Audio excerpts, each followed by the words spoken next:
रोग निरोग में हम लोग देख रहे थे कि यूरिन इन्फेक्शन से जुड़ी जो समस्याएं थी उसके बारे में। तो आज उन्हीं समस्याओं में से एक समस्या मैं लेके आया हूँ। ये एक ऐसी समस्या है जिसकी वजह से लोगों को उनके डे टू डे लाइफ में बहुत प्रॉब्लम आती है, उनका रूटीन अफेक्ट होता है, उनको शर्मिंदगी महसूस होनी पड़ती है। इसका नाम है आपको यूरिनरी इनकॉन्टिनेंस, या फिर आप बोल सकते हो ओवर एक्टिव ब्लाडर, OAB। ठीक है। यूरिनरी इनकॉन्टिनेंस एक ऐसा समस्या है जिसमें किसी व्यक्ति को बार बार वॉशरूम यूज करना पड़ता है, 1 घंटे या 40 मिनट बार बार पेशाब करने जाना पड़ता है, या फिर उनको पैंट में ही हो जाता है। अगर मैं इसकी सीवियरिटी की बात करूं तो आप सीवियरिटी समझने के लिए इतना समझ सकते हो कि जो सबसे लो सीवियर का यूरिनरी इनकॉन्टिनेंस होता है उसमें कभी कभी ऐसा होता है कि किसी व्यक्ति को बार बार वॉशरूम जाना पड़ रहा होता है, जैसे 1 घंटा में, 1.5 घंटा में। दूसरा, इसका अगर हाई सीवियरिटी की बात करें तो उसका मतलब होता है कि अगर किसी को पेशाब लगा तो तुरंत करना है, अभी इसी वक्त। अगर वो थोड़ा सा भी लेट हुआ, या फिर ऐसा भी होता है कि वॉशरूम तक पहुंचते पहुंचते लीक कर जाता है पेशाब, तो ये हाई सीवियर वाला केस होता है। तो आप समझ सकते हो कि यूरिनरी इंकॉन्टिनेंस का सीवियरिटी किस तरह का होता है। लेकिन यूरिनरी इनकॉन्टिनेंस समझने के लिए आपको सबसे पहले समझना पड़ेगा अपने यूरिनरी सिस्टम को। तो हमारे यूरिनरी सिस्टम में मेनली 4 पार्ट होते हैं। पहला पार्ट होता है किडनी, जो राइट और लेफ्ट दोनों साइड होता है।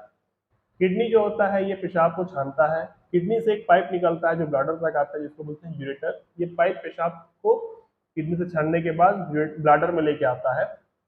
ब्लाडर में जो पेशाब होता है वो स्टोर होता है, और ब्लाडर से एक पाइप निकलता है यूरेथ्रा, जो बॉडी से बाहर पेशाब को ले जाता है।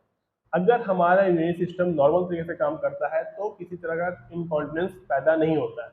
लेकिन अगर इस सिस्टम में कोई प्रॉब्लम आती है, खास करके ब्लाडर में, तो यूरिनरी इनकॉन्टिनेंस देखने को मिल जाता है।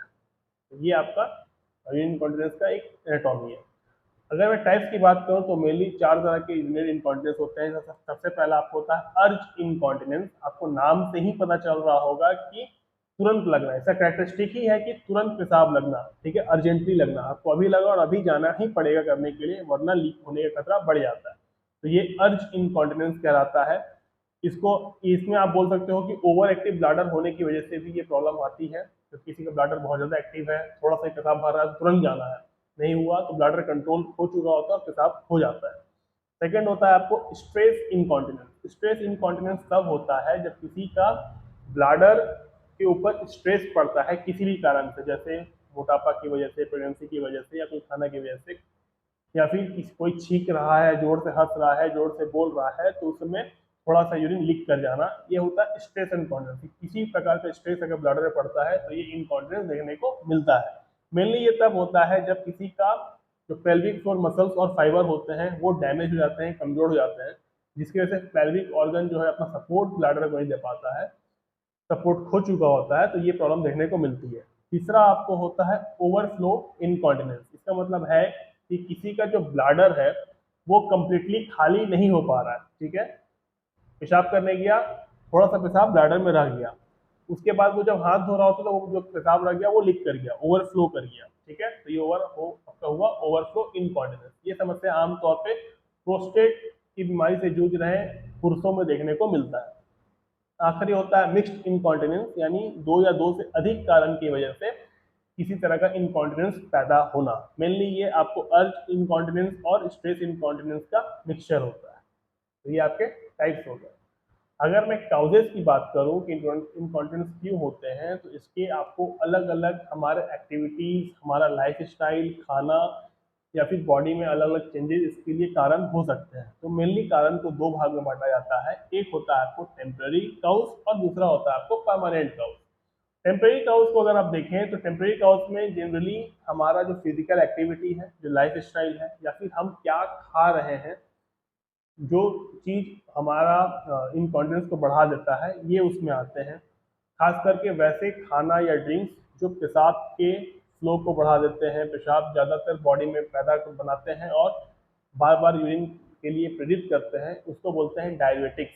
ठीक है, या कुछ दवाइयाँ भी ऐसी होती हैं जो ये काम करवाती हैं। तो अगर मैं पीने वाली बात करूँ तो उसमें कुछ आपको आएगा अल्कोहल, कैफीन, कार्बोनेटेड वाटर, जो आपका सॉफ्ट ड्रिंक्स वगैरह हो गए वो, कोका कोला वगैरह जो हो गए वो। ठीक है, उसके अलावा आपको आ जाएगा स्पाइसी, चिली या पेपर से कंटेनिंग जो आपके सूप वगैरह हो गए या कोई फ्लूड हो गए, तो वो आपको ये हेल्प करवाते हैं पेशाब करने में। स्मोकिंग हेल्प करता है आपको इनकॉन्टिनेंस पैदा करने में। अगर मैं खाने की बात करूं तो गरम स्पाइसी चीली खाना जो होता है वो, या फिर जो ब्लड प्रेशर के मेडिकेशंस होते हैं वो आपको टेम्पररी इनकॉन्टिनेंस पैदा करने में हेल्प करते हैं।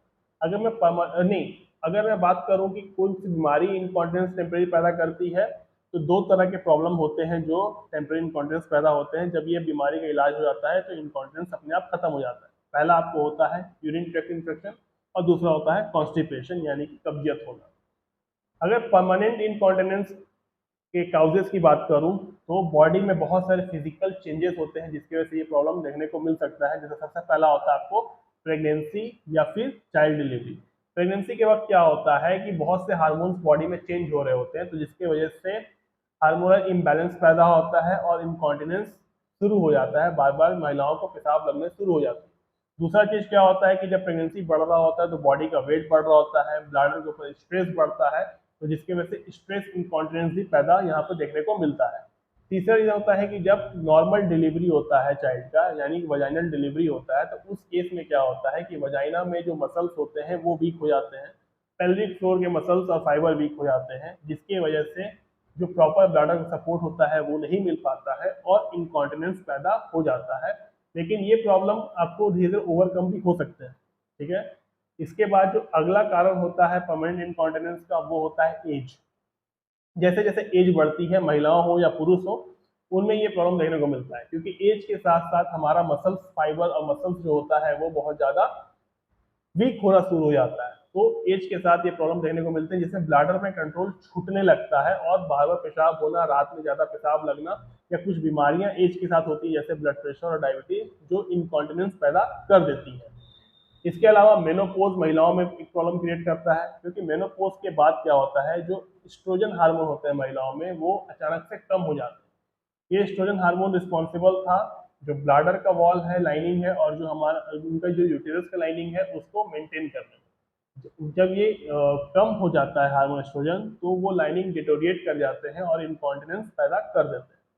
इसके अलावा अगर मैं बात करूं तो वो है आपको स्मोकिंग जैसे हैबिट, जो परमानेंट आपको इनकॉन्टिनेंस पैदा कर सकते हैं। इसके अलावा पुरुषों की बात करूं तो उसमें प्रोस्टेट की जो बीमारी होती है, जिसको BPH बेनिगन हाइपरप्लाइसिया प्रोस्टाइटिस भी बोलते हैं, जिसे प्रोस्टेट का आकार बढ़ जाता है, किसी तरह का ऑब्स्ट्रक्शन पैदा करता है और पेशाब जो होता है या तो पूरी तरह से नहीं हो पाता है या फिर कंट्रोल छूटने लगता है, फ्लो बिगड़ने लगता है, तो वहां पे ये प्रॉब्लम देखने को मिलती है, या फिर प्रोस्टेट कैंसर में ये प्रॉब्लम देखने को मिलती है। इसके अलावा कभी कभी क्या होता है कि कुछ एक्सरसाइज ऐसे होते हैं जिसकी वजह से ये प्रॉब्लम क्रिएट हो जाता है। तो ये सारे आपको कारण थे परमानेंट इनकॉन्टिनेंस होने के। अगर मैं आपको बात करूं कि इसका डायग्नोसिस या सिम्टम्स की बात करूं, सबसे पहले तो सिम्टम्स में जनरली यही है कि बार बार पेशाब लगना। ठीक है। सिम्टम्स में आपको recurrence of urine tract infection, यानी कि बार बार यूरिन ट्रैक्ट इन्फेक्शन पैदा होना शुरू हो जाएगा, या फिर वजाइनल इन्फेक्शन पैदा होना शुरू हो जाएगा, और पेशाब की फ्रिक्वेंसी बहुत जल्दी बढ़ जाएगी। तो यही मेनली इसमें सिम्टम्स होते हैं। अगर मैं बात करूं डायग्नोसिस के बारे में, तो डायग्नोसिस मेनली आपको 4-5 तरह के होते हैं, जिसमें यूरिन टेस्ट होना, यूरिनलाइसिस होना, यूरिनरी डायरी या ब्लैडर डायरी जिसको बोलते हैं, कि आप कितना पानी पिए, कितना बार पेशाब किए, उन सब चीज़ों को नोट करना, फिजिकल एग्जामिनेशन, अल्ट्रासाउंड, सिस्टोस्कोपी, ये कुछ डायग्नोसिस हैं जो इसमें लोग करते हैं ताकि पता चल सके कि किस कारण से यूरिनरी इनकॉन्टिनेंस हो रहा है। ठीक है। अगर मैं मेडिकेशन की बात करूं तो मेडिकेशन में आपको कोलिनर्जिक ब्लॉकर्स होते हैं, जिसको हम लोग एंटी कोलिनर्जिक मेडिकेशंस बोलते हैं। वो क्या करता है कि जब ओवर एक्टिव ब्लैडर होता है तो ब्लैडर को वो शांत कर देता है, जिसकी वजह से ब्लैडर का बार बार पेशाब करवाने के लिए जो सिग्नल ब्रेन को भेजता है वो कम हो जाता है और इनकॉन्टिनेंस नॉर्मल हो जाता है। दूसरा होता है आपको टेम्सिलोसिन, जिसको अल्फा ब्लॉकर्स बोलते हैं। टेम्सिलोसिन हो गए। टेम्सिलोसिन क्या करते हैं कि जो ब्लैडर के नेक होते हैं और फाइबर होते हैं उनको शांत कर देते हैं। ठीक है।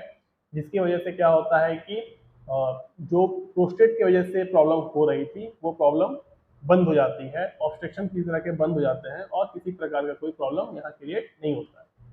ठीक है। एक और दवाइयाँ होती हैं जो क्या करती हैं कि ब्लैडर का कैपेसिटी को, होल्डिंग कैपेसिटी को बढ़ा देता है, ब्लैडर को शांत रखता है, ब्लैडर को काम रखता है, जिसकी वजह से बार बार इनकॉन्टिनेंस नहीं होता है। इसके अलावा सर्जरी और कुछ मेडिकल डिवाइसेस होते हैं जिनका यूज करके भी यूरिनरी इनकॉन्टिनेंस को ठीक किया जा सकता है।